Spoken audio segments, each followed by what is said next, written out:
Je pense que des bonnes notions d'anglais, c'est important, dans le sens où, surtout pour le marché indépendant, en fait, si vous voulez, en tant que studio indépendant, on a proposé notre jeu en fait, sur la plateforme Steam, qui est une plateforme où l'anglais est vraiment majoritaire. Donc, vous pouvez vous en sortir sans avoir des grosses notions d'anglais, mais il faut quand même pouvoir connaître le vocabulaire du jeu vidéo parce qu'on pourra vous demander certaines choses.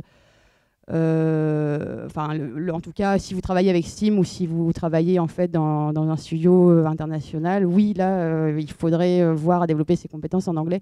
Après ça dépend aussi après ça, des branches dans le jeu vidéo que vous voulez faire, mais bien entendu, l'anglais, en tout cas en programmation, c'est beaucoup plus nécessaire parce que majoritairement, toute la documentation que vous allez trouver, toutes les réponses à des questions que vous pouvez vous poser, elles vont être en anglais. Ça, c'est en tout cas en programmation, faut vraiment pas forcément savoir parler, mais en tout cas être capable de le lire et de le comprendre, c'est vraiment nécessaire. Sinon, notre matière, pareil en programmation, ça va pas être du cas me contredire, ça va être genre aussi la physique, hein, bien entendu, où là ça va être des notions de calcul de physique, ce genre de choses là. Hein. Ça dépend tout à fait du jeu, mais la physique peut avoir une réelle importance dans le développement d'un jeu. Ouais. Quand vous vendez un jeu vidéo, 80% de vos joueurs ils vont parler anglais, c'est-à-dire que votre jeu il faut que ce soit en anglais. Donc voilà, je rajoute une couche, mais l'anglais c'est vraiment nécessaire parce que la plupart des gens qui travaillent dans le jeu vidéo travaillent en anglais. En France, il n'y a pas forcément beaucoup de travail, mais à l'étranger, ça se développe quand même. Donc, les gros pays du jeu vidéo qui sont le Canada et les États-Unis, on y parle anglais. C'est très international. Donc, quand vous allez commencer à faire des jeux vidéo avec des Indiens, avec des Japonais, avec des Allemands, la langue dans laquelle vous allez vous retrouver, ça va être l'anglais. Donc, vous n'y couperez pas. A priori, quel que soit le métier qu'on fait, on peut s'en sortir, hein, mais c'est plus compliqué. Je pense à Guillaume par exemple. Mais voilà, ici on parle tous un petit peu, un minimum anglais pour être capable de s'en sortir. On s'est fait accompagner par une technopole, parce que c'est vrai que quand on est arrivé, c'est pas quelque chose qu'on apprend à l'école, c'est un peu dommage. Mais bon, on s'est fait accompagner par une technopole. En fait, il y en a partout en France, il y a des gens dont c'est le travail d'aider à construire des entreprises. C'est beaucoup de paperasse, beaucoup d'administratifs, mais c'est pas insurmontable. Voilà, nous on avait la chance d'être deux, je pense que ça aide parce que tout seul c'est assez décourageant et surtout d'être accompagné par une équipe de personnes qui sont là juste, voilà, dont le travail c'est uniquement d'aider les gens à créer leur entreprise. En fait, quand on a décidé de lancer un studio, on a regardé plein de pépinières en fait, dans toute la France et puis à Lannion on retrouvait tout ce qui nous intéressait nous, déjà parce que c'est le bord de mer, c'est chouette, quoi, c'est inspirant, voilà, c'est quand on fait du vidéo c'est toujours bien. Et puis, avec un SMIC, on peut s'en sortir aussi. À Paris, c'est plus difficile. Donc voilà. Donc c'était aussi un des avantages. Et puis, à Lannion, il y a un aéroport avec une liaison vers Paris. Enfin voilà, il y avait plein de choses comme ça. Et puis effectivement, il y a une école d'ingénieurs. Il y a plein de choses comme ça c'était vraiment idéal pour nous, quoi. Ouais. Il y a pas mal de mécanismes qui entrent en jeu. Nous, on a mis l'argent qu'on avait au départ. On a emprunté officieusement à toute notre famille, ce qu'on appelle le love money en règle générale. C'est les investisseurs, c'est la famille, les parents. Les frangins. Ils n'étaient pas obligés de me donner. Moi, voilà. Non, après, c'est vrai que voilà, c'est de l'argent où les gens nous le prêtent et on leur dit, voilà, moi c'est un pari et je pourrais peut-être pas vous le rendre. Donc voilà. Donc moi, par exemple, ma mère m'a dit, voilà, je te prête de l'argent, mais si ta boîte elle est cool, tu trouves un autre canapé chez qui dormir, quoi. Parce que voilà. Non mais voilà, il y a ça, une partie, une fois qu'on a cet argent-là, et si c'est suffisant, on a plusieurs aides qui existent, des subventions à la création d'entreprises. Dès qu'on emploie des gens, on touche des subventions aussi. Nous par exemple à Lannion, dès qu'Alcatel va se débarrasser, non, mais va se séparer de certains de ses employés, ils vont être obligés de remettre de l'argent pour la création d'emplois sur le secteur. Donc nous on va toucher des subventions là-dessus. Et après, voilà, il faut monter tout un projet, tout un business plan, aller voir la banque et leur dire, voilà, il nous manque tant d'argent, est-ce que vous voulez bien nous prêter? Et c'est comme ça qu'on arrive à plus ou moins monter un budget. Savoir que les gens qui nous aident, qui aident à monter les entreprises, les gens qui font de la comptabilité, le jeu vidéo, ils connaissent pas du tout. Donc ils peuvent pas nous aider là-dessus, c'est vraiment... Mais après, on peut, aujourd'hui, il y a plein d'outils qui permettent de savoir, quel type de jeu se vendent et à quel prix, dans quelle proportion, dans quel pays ça marche le mieux, etc. On a accès à énormément de statistiques. Donc quand on se dit j'ai envie de faire ce genre de jeu-là, à quel jeu il pourrait ressembler, quels moyens je vais pouvoir mettre dedans, à quel prix ça serait raisonnable de le vendre, Aujourd'hui, voilà, notre jeu, par exemple, c'est sur un genre assez particulier qui est le City Builder. Il y a très peu de sorties par an dans ce genre-là, donc c'est pas un genre qui est très bouché. Du coup, on sait très vite quels sont nos concurrents, on sait quelles sont leurs performances, on sait à quel prix ils se vendent et il faut réussir à se caler là-dessus. Et à partir de là, on fait des estimations sur nos ventes. Alors voilà, c'est des estimations vraiment globales parce qu'il y a des jeux qui sortent et les gens s'attendent à en vendre 20 000 et ils en vendent 500. Et des fois, il y a des gens qui sortent des jeux, ils se disent bah, je vais en vendre 10 000 et ils en vendent 1 million. Donc c'est un peu la roulette. Il y a une grosse part de chance là-dedans. Après, quand on monte un business plan, il faut essayer de déterminer des chiffres à peu près plausibles. Mais ça peut vite aller du simple au double sans raison particulière autre que la chance. Ouais, et puis quand on a monté notre business plan, en fait, on a accumulé un espèce de capital.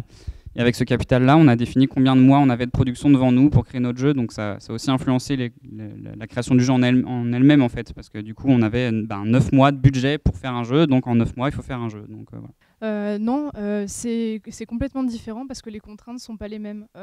Dans le cinéma d'animation, on va être amené à travailler avec une équipe, mais le travail va être différent. Il va y avoir plusieurs postes. En animation, dans le cinéma d'animation, ça va être de faire un plan animé qui va aller dans un tout, qui va être un film. Donc il va falloir être cohérent avec les autres corps de métier qui sont les layouts de décors, enfin ceux qui font les décors, ceux qui font le storyboard. En animation de jeux vidéo, il va falloir respecter beaucoup plus de contraintes techniques qu'il y a moins dans le cinéma d'animation. Il va falloir faire ces animations pour qu'elles puissent être jouables en fait, par le joueur.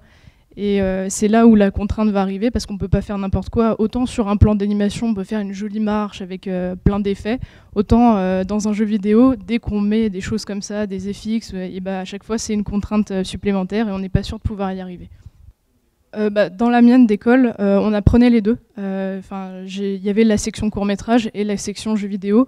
Il y a des cours qui sont similaires. Par exemple, les logiciels qu'on a à apprendre, certains se retrouvent comme Flash, peuvent être utilisés en jeu vidéo, peut être aussi utilisé en court-métrage. C'est le cas par exemple du studio Ankama qui va faire des films avec la technique de Flash, mais aussi ses jeux vidéo avec Flash. Et oui, les écoles forment à ça parce que les animateurs, il faut actuellement qu'on puisse travailler dans les deux domaines pour avoir le plus de chances de trouver un emploi.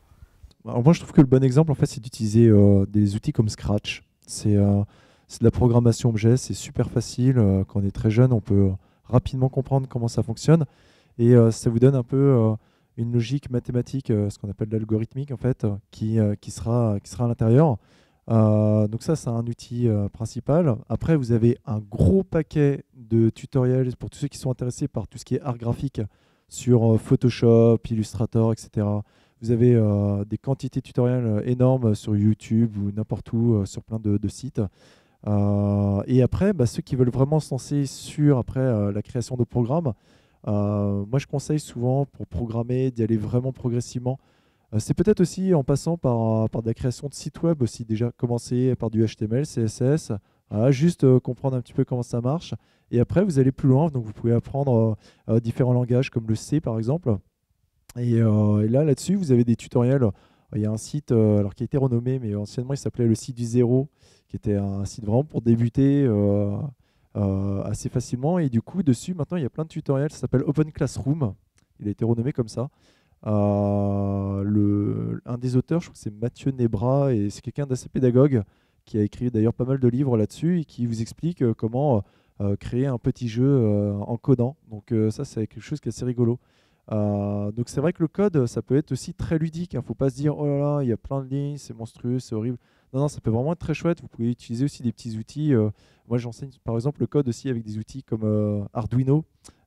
C'est des petites cartes électroniques sur lesquelles on peut faire allumer des LED, etc. Et puis créer des capteurs, des choses comme ça. Et du coup, on s'aperçoit que juste avec des petites lignes de code, on peut avoir la main sur plein de choses. C'est un monde merveilleux qui s'ouvre à vous, quoi. Voilà. Bon. Mais voilà, je pense que ça, c'est quelque chose qui est assez simple. Ouais, pour débuter, déjà, vous pouvez commencer par Scratch.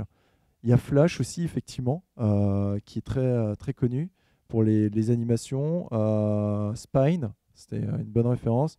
Moi aussi, j'ai quelques jeunes qui sont intéressés par Harmony, je ne sais pas si tu l'utilises. Voilà. Qui fonctionne bien. Donc ça, c'est tout ce qui est animation d'image. Voilà, donc tout ça sont des univers qui se complètent, mais après, vous pouvez aussi vous amuser à toucher un petit peu à tout et puis voir sur quel bassin vous vous sentez plus à l'aise. Est-ce que vous êtes plus à l'aise plutôt sur le graphisme, plutôt sur la programmation, ou il y a aussi vraiment la partie sonore aussi qui peut être assez amusante. Il y a plein de jeux qui sont modifiables en fait, qu'on achète et ensuite on peut bidouiller dedans souvent assez facilement. Aujourd'hui il y a plein de gens qui font des jeux dans Minecraft qui est peut-être le jeu indépendant le plus populaire du moment. Donc faut pas hésiter à s'orienter vers ces jeux-là. Il y a plein de jeux qui proposent des éditeurs pour créer ses propres cartes. Et donc au fur et à mesure, en modifiant ça, on peut aller de plus en plus loin, modifier de plus en plus de plus en plus en profondeur le jeu, avant de se lancer carrément dans la création pure en partant de zéro. Et puis il y a un tas d'autres logiciels similaires à Scratch. Moi je sais que j'ai plus été de l'école Game Maker ou Construct, qui sont des logiciels qui fonctionnent de la même manière. On déplace des blocs qui signifient les actions. C'est des vrais blocs visuels qui contiennent du vrai code, mais on n'a pas besoin de le savoir. Ça peut quand même faire fonctionner un jeu. C'est effectivement un milieu qui est réservé, qui est d'habitude beaucoup composé d'hommes. Heureusement, la tendance est en train de changer. Comme Jean-François, c'est bien ça.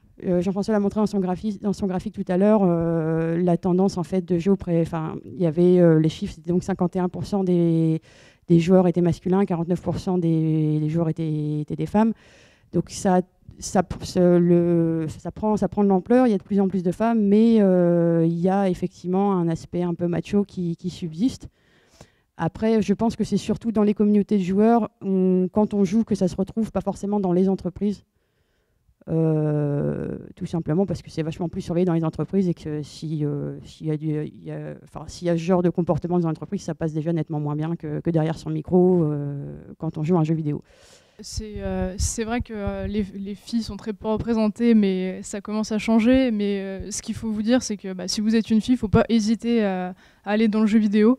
Parce que des fois, on peut se dire, est-ce que je suis bien, est-ce que je vais être aussi compétente, est-ce que, il y a des idées comme ça qui viennent avec le truc environnant, mais c'est en train de changer et n'hésitez pas, ça fera changer un peu la tendance. Moi, en tout cas, de ce que j'ai pu voir de mon expérience, oui, en tout cas, dans la programmation, c'est vraiment très, très majoritairement des hommes.